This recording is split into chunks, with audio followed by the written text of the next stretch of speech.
In today's video, I'm going to teach you how to create links in Confluence with anchor tags.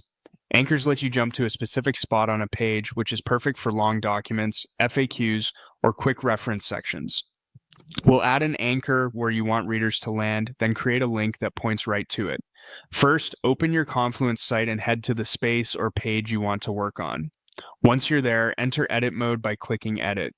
This switches the page into the editor so you can add both the anchor and the link. Place your cursor exactly where you want people to land when they click the link. Now type a / to open the command menu. Start typing anchor, then select the anchor option from the list. You'll be prompted to add a name. This is the unique identifier your link will target, so keep it short and simple. Avoid spaces and special characters. Hyphens or underscores work well. For example, something like section intro or FAQ top is clear and reliable. When the anchor is inserted, you'll see a small placeholder showing it's been added. Next, move your cursor to the spot on the page where you want the clickable link to appear.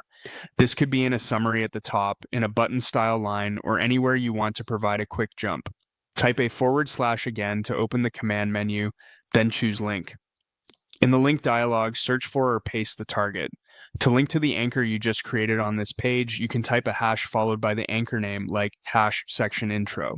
You can also search for the anchor name directly. Confluence often lists anchors and headings under options for the current page.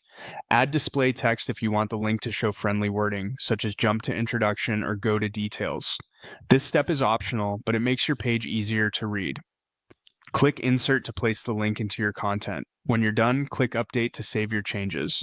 Depending on your setup, this button may say Publish, but the idea is the same. Save the page so the link becomes active. Finally, test your work. Click the new link you added and the page should scroll directly to the anchor location.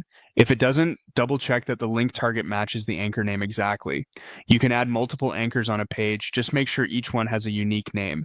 And that's it. Clean, precise in-page navigation using Confluence anchor tags.